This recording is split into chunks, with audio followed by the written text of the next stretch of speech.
All right, good morning, everybody. It's your boy Akeem, and welcome to today's vlog. Here to give you a recap of week 2 of the 2015 college football season.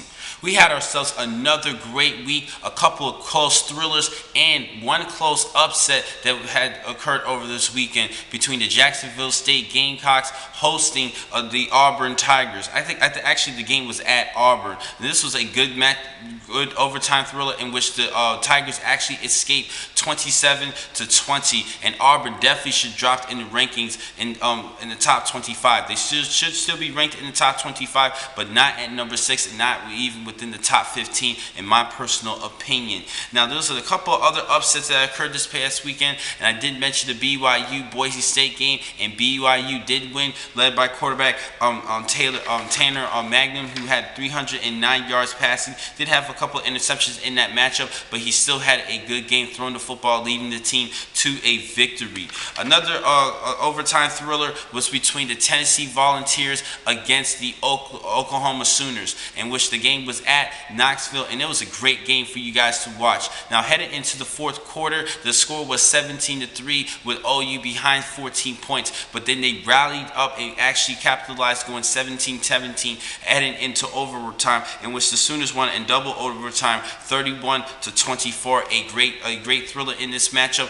Quarterback Baker Mayfield actually stepped up going towards the second half. He did have some miscues, many miscues in passing this past game. He had 2 touchdown passes, I believe 3 interceptions, but he definitely stepped up a little bit and decided to show a lot of heart and just keep this poise and believe in this team, leading this team to a victory.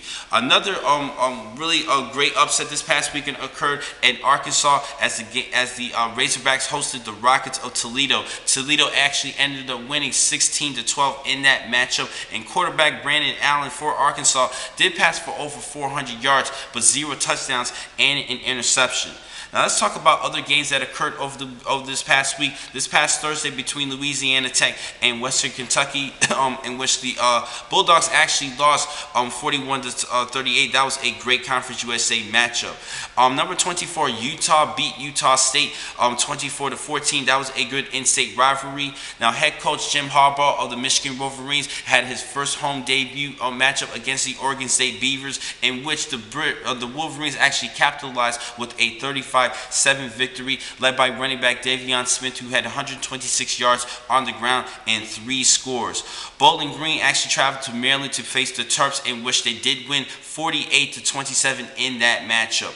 Now, this was a big matchup this past week between UVA Virginia hosting Notre Dame, who's ranked 9th in the country. Now, they had a good star quarterback in Malik Zaire. He had a great first game against my Texas Longhorns, but he suffered a broken ankle injury, and he's going to be out for the entire season, which means Deshaun Kaiser is going to have to step it up at quarterback, in which he did, and actually he had a 40-yard touchdown pass with just 12 seconds left to wide receiver Will Fuller to win the game, to help the team win the game 34-27 in that matchup. And this is going to be a tough year for the remaining of the season without Malik Zaire. I definitely believe that a lot of people are going to start being a little bit scared for Notre Dame.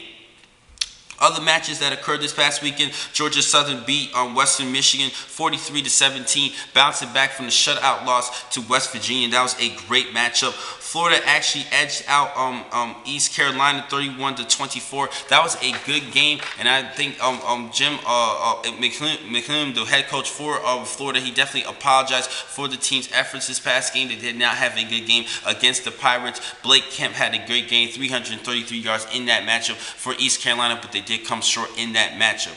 An American Conference game between Temple and Cincy. This was a great game for you guys, and I'm starting to believe more in this Temple team, even particularly on their defensive side. They had 10 sacks against Penn State in week 1, and they actually posted 4 interceptions in Gunnar Keel's passes. Gunnar Keel had 427 yards in the air, 2 touchdowns with those 4 crucial interceptions. Now, offensively for the Owls, Jahid Thomas definitely stepped up in this matchup with 193 yards on the ground and a score. Now, two of the last two games I need to talk about. LSU went to travel to Mississippi State to face the Bulldogs, and that was a great matchup in which LSU did pull off the road victory, led by running back Leonard Fournette, who had 3 touchdown rushes on the ground, when 159 yards rushing in that matchup, and he definitely getting some Heisman buzz to start off the season for the LSU Tigers. This was a big road victory to start off their year.